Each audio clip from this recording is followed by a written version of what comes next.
Esta tarde en Oco Art Magazine queremos saber más de poesía y en concreto de la de Álvaro Fierro, al que hemos invitado para hablar de su obra y bueno, un poco de este arte que desconocemos un poquito en ocasiones. Álvaro Fierro, bienvenido. Bien hallada. Muchas gracias por estar con nosotros. Gracias por la invitación. Aquí en Oco Art Magazine y en Oco Art Gallery, esta es tu casa. Álvaro, te voy a presentar un poquito para que todos nuestros amigos nos conozcan. Eres escritor, poeta, miembro de la Asociación Prometeo de Poesía y estás además vinculado a varias tertulias, grupos literarios y asociaciones. Pero de formación y creo que también de profesión eres ingeniero. Sí. ¿Cómo llegas a la escritura? Bueno, pues no es tan raro eso que acabas de decir, ¿eh? Hay muchos ingenieros que se dedican a cosas que no en exclusiva son la ingeniería, ¿no?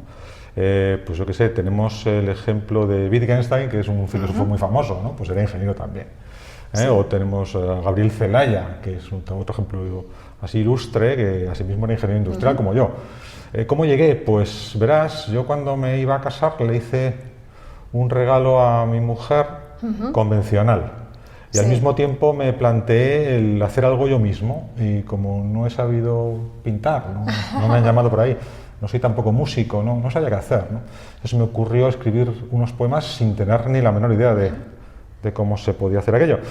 Pero mientras los hacía descubrí que era algo que me interesaba, que me resultaba muy interesante hacer, y al mismo tiempo también me di cuenta de que estaba en un callejón sin salida, porque ser autodidacto está muy bien, pero también tiene unos sus límites, ¿no? Y bueno, por ahí empezó el asunto, por hacer un regalo. Qué bueno, o sea, un poco casi de casualidad descubriste algo que llevabas dentro y te diste cuenta que querías. Se lleva dentro cuando se recibe una cierta orientación. A lo mejor de entrada, yo no sabría decir, yo no estoy tan seguro que lo lleves dentro de entrada. Hombre, si tiene una cierta disposición, hace una serie de cosas, pero eso puede llevarte por ese camino o no. O sea, eso hay que educarlo y hay que desarrollarlo, o yo lo veo así. Hablamos un poco de tu obra porque tienes varios poemarios, en concreto, bueno, no todos editados me decías antes, pero has escrito como 12, es muchos. Sí, no, alguno más probablemente, pero publicados estarán como 9. Pero es una cantidad importante y también alguna novela en menor cantidad. ¿Por qué eliges poesía? ¿Qué es lo que te aporta el escribir poesía? Pues muy buena pregunta, hombre, empecé por ahí, ¿no? Y a lo mejor tiene que ver, yo creo que estas cosas tienen que ver con cómo funciona tu cabeza, según el tipo de persona que seas, ¿no? Si tú eres alguien que se enamora de las palabras, que te gusta, por ejemplo, los juegos de palabras, a mí cuando yo tenía, pues no sé, 12, 13 años por ahí, me pasaba la vida haciendo juegos de palabras, pues eso es más propio de la poesía. Y aunque también ha habido novelistas que han hecho muchos juegos de palabras, no sé, se me ocurre, por ejemplo, Carlos Fuentes, ¿no? Tiene una novela que se llama La muerte de Artemio Cruz, en la que hace juegos de palabras, o Guillermo Cabrera Infante, pues es gente que a lo mejor ha hecho novela, pero que tienen en su estructura mental, digamos, la poesía, y desde la poesía van a la novela, ¿eh? No es que sea imposible, no es que esté prohibido, ¿eh? Pero que quizás sea por eso, ¿no? El tener ese tipo de asociaciones, bueno, es posible, no sabría decirte, ¿no? Las dos cosas, a mí es que me gusta, yo tengo un enorme respeto por la novela, o por todo lo que se haga con método y que tenga una historia detrás, ¿no? No es algo que hayamos inventado nosotros, eso quiere decir que el género humano lleva toda la vida. ¿Pero es más un arte de inspiración o de trabajo? Pues las dos cosas. Las dos cosas. Primero tendrá que venirte la chispa, ¿no? Sí, claro. Bueno, y sobre qué escribes, y ¿no? Cualquiera que... Estamos aquí en una galería, ¿no? Pues seguro que has hablado con pintores y te han tenido que decir que atraviesan épocas en las cuales no se les ocurre algo, ¿no? Entonces... Tiene que haber, sin duda, inspiración, ¿no? Pero la inspiración también hay que ir a buscarla, ¿no? O sea, eso de que, yo creo, vamos, esa imagen... Que te pille trabajando, romántica, ¿no? esa imagen romántica de que de pronto te llega así las musas, ¿no? Pues puede darse, efectivamente eso es así, pero no siempre es así. A veces tienes que ir tú a buscar las musas, ¿no? Que te pille trabajando. Ves dónde están y entonces hay cosas que a ti te funcionan. Dices, pues a mí me funciona, imagínate, ¿no? Pues lo que sé, pasear, imagínate que alguien dijera eso, que sin duda es algo que te estimula y que te hace pensar en una clave un poquito diferente, ¿no? Pues de ahí, efectivamente, puedes encontrar a las musas paseando, ¿no? Entonces hay cosas que te pueden funcionar y lo que hay que hacer es ir a por ellas. Exacto. Y hay veces que ni yendo a por ellas. Pero, exacto. Pero también hay fases, ¿no? En los yo creo que también hay que tener cierta facilidad. Aunque la facilidad a veces se pone como ejemplo en sentido negativo, ¿no? Si dices, es un artista que tiene mucha facilidad y se suele decir como para desacreditarlo, como si eso diera lugar a como obra si de menor altura. Menos, exacto, o menos trabajo, ¿no? Pues hombre, podríamos entrar en esa disquisición, pero desde luego hay que tener facilidad. O sea, un pintor, tú le dejas una servilleta tomándote algo con él y se pone a hacer algo maravilloso. Eso bueno, maravilloso, pero que está su cabeza funcionando en esos términos. Pues con la poesía pasa igual, tú tienes que tener facilidad para... Qué interesante lo que conseguir definir o fijarte o poner en palabras. Es algo más desconocido, la poesía más tienes que ponerlo, la prosa. Tiene que ser fácil para ti. Si es algo difícil es que no es lo tuyo y no pasa nada. O sea, no. A otra cosa. Claro. Vamos a hablar de tu último libro, La luz completa, que es este libro que vamos a enseñarlo un poquito a la cámara, ¿vale? Si te parece, ya que lo tenemos aquí, que se vea. Muy elegante, una preciosidad. ¿Qué es lo que podemos encontrar detrás de este poemario, Álvaro? Muy buena pregunta. Pues La luz completa, en realidad... ¿Por qué este título? Sí, como tantos otros libros, no todos, ¿no? Pero algunos otros libros míos, en realidad es una especie de diario poético, ¿no? Aquí hay un recorrido con respecto a la dedicataria del libro, que es Laura García Miller. El recorrido que va de no saber nada de ella a conocerla en persona, en una serie a través de una serie de poemas. Bueno, es un libro muy largo, y entonces también se produce una coincidencia afortunada, y es que la verdad es que hay veces que las cosas coinciden y encajan por algún misterio que tampoco sabría yo ahora mismo definir, pero el caso es que un gran poeta occidental es Petrarca, y escribió unas rimas dedicadas a su amor, que era Laura también, se llamaban igual. Entonces yo he intentado, en la medida de mi capacidad, seguir en algún modo, la estela de Petrarca, en el sentido de tener un ojo siempre puesto en el clasicismo.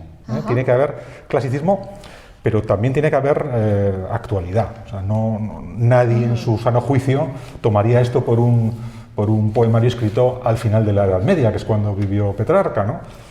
Nació en el siglo XIV, a principios del siglo XIV. Nadie lo tomaría, pero sí que sirve de inspiración y de hilo conductor a veces, ¿no? Por ejemplo, el Petrarca es uno de los grandes sonetistas de todos los tiempos, pero es que es además uno de los... No es el inventor propiamente, pero sí que contribuyó a fijar su forma. Lo que hoy conocemos como soneto, pues data de esa época, y junto con otros poetas es uno de los cultivadores centrales, ¿no? Entonces, bueno, pues aquí hay muchos sonetos, ¿no? Por esa razón y, bueno, por otras razones también.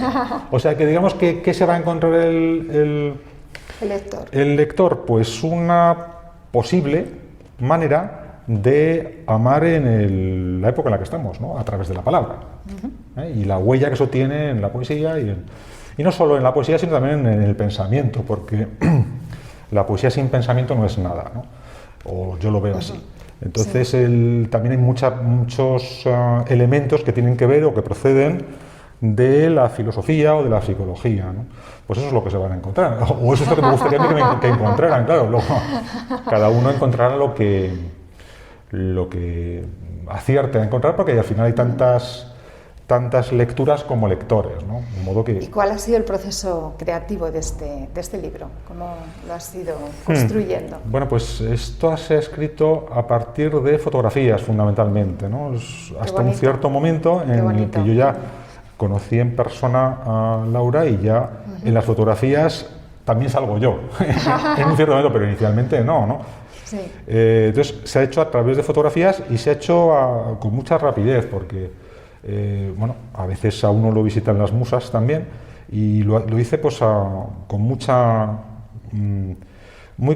continuidad a lo largo de 4 meses. Estuve ahí pues con...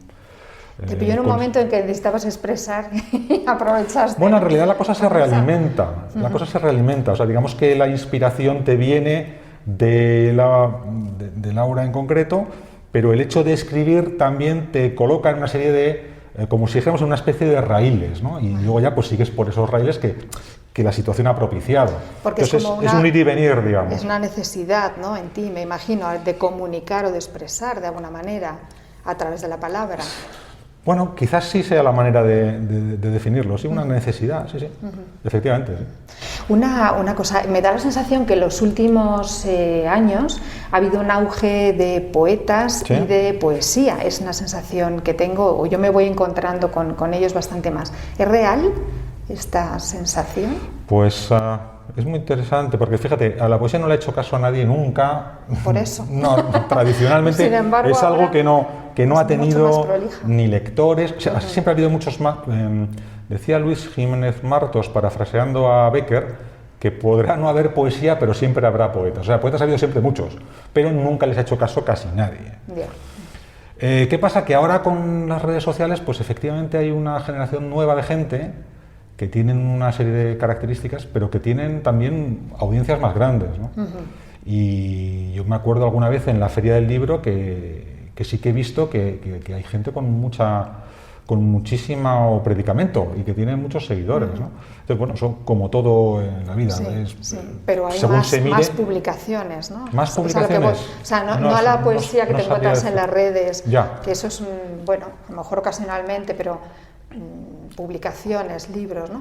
Porque siempre ha habido mucho, ¿eh? Sí. La cuestión es que creo que ahora además a lo mejor con las redes sí que es más seguimiento, visible, ¿no? Puede ser. Pero claro. También es verdad que, y si se me permite la maldad, la poesía, digamos, clásica, y cuando digo clásica, me estoy refiriendo a los autores clásicos. Por ejemplo, considero a Luis Cernuda o a Claudio Rodríguez, a quien yo he conocido en persona, o sea, que se ha muerto, me parece, en 1999, clásico en el sentido que utiliza recursos clásicos de poesía, ¿vale?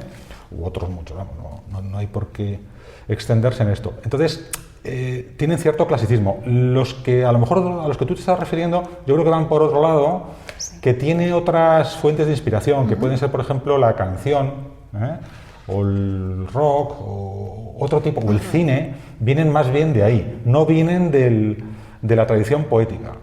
Y eso, bueno, pues habrá opiniones para todos los gustos.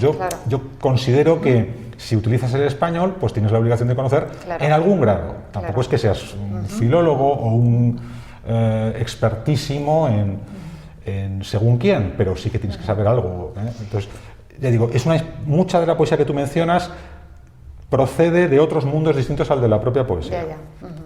Sí, es una pseudopoesía. Bueno, no sé si es pseudo. Pero eso lo sabremos cuando pase el tiempo. A lo mejor cuando... A lo mejor se ha creado un nuevo estilo. Tú vas a estar muchísimos años en este mundo, afortunadamente, pero dentro de 100 años, imagínate, pues a lo mejor la sensibilidad ha evolucionado de una cierta manera, que ahora a lo mejor no somos capaces de prever, y dirán, pues mira, estos autores que cuando salieron les acusaban de no sé qué, pues ahora resulta que... Pero es que ha pasado al revés. Pues si piensas en, yo qué sé, poetas del siglo XIX, pues hubo miles. Y sin embargo quedan, pues Becker, Augusto Ferrán, Rosalía y alguno más, Espronceda, Carolina Coronado, quedan muy pocos, quedan 5 o 6. Y hubo miles. Entonces esa sensibilidad ha cambiado, tenemos otra manera de... No lo sé, no sabemos. Álvaro, rápido que nos quedamos sin tiempo, pero me gustaría, porque la poesía es un arte que es quizás poco enseñado y entonces por eso nos cuesta más trabajo el acercarnos a ella. ¿Qué consejos darías a la gente que se quiere acercar a profundizar, conocer más, empezar a leer más poesía? Bueno, pues si habla español tiene muchísima suerte, porque hay mucha poesía escrita originariamente en español, y ese es el modo de empezar.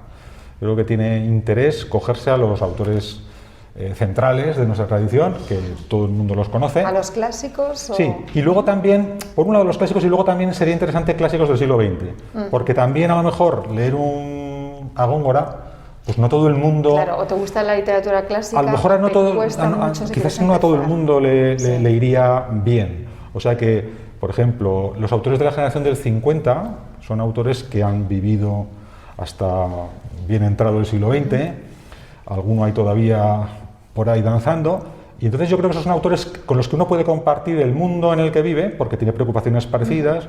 Por ejemplo, pues le han dado el premio Cervantes a Francisco Brines, que es un autor que tiene su importancia, ¿no? Pues, por ejemplo, por ahí, ¿no? Autores clásicos del siglo XX, más bien recientes, y luego también, oye, pues los clásicos de nuestro siglo de oro y todo eso, que son extraordinarios. Empezar a practicar con la poesía, que es divina, es un arte divino, y a ser posible con la de Álvaro Fierro, por supuesto, con La luz completa, se puede empezar perfectamente. Sí, sí, también, claro.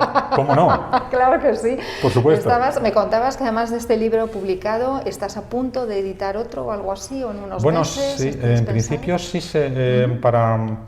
en lo que queda de año, a la vuelta del verano, he dedicado un libro a Händel, al músico Händel. En principio se llamará El paraíso de Händel y es una suite. La suite es una forma musical, suite significa sucesión en francés. Entonces es una sucesión de danzas. Hombre, no son danzas, pero sí que me inspiró en la forma de la suite, porque, pues eso que sé, la sucesión de danzas barroca clásica de Bach o de Händel, pues es eso. Alemanda, Courant, Giga, una serie de movimientos que no son fijos, pero sí están bastante estandarizados. Entonces, con motivo de la reclusión, con el coronavirus, con un grupo de amigos en un grupo de WhatsApp, organicé algo que consistía en escuchar todos los días una ópera de Händel, y nos escuchamos las 43 óperas de Händel y las 23 oratorios, junto con otras cosas. Entonces, claro, con semejante escucha de la obra de Händel, pues me puse a escribir sobre Händel, ¿no? O sea, que va a ser lo siguiente que... Lo siguiente se publique, pues sí, espero que sí. Álvaro Fierro, un placer tenerte aquí en Ocuar Magazine. Muchas gracias por presentarnos tu libro y por arrojarnos luz para que aprendamos más sobre la poesía a la que nos apetece mucho acercarnos cada vez más. Bueno, pues nada, ya sabes, esta es tu casa. Muchas gracias por estar aquí. A vosotros. Y hasta la siguiente. Perfecto. Gracias.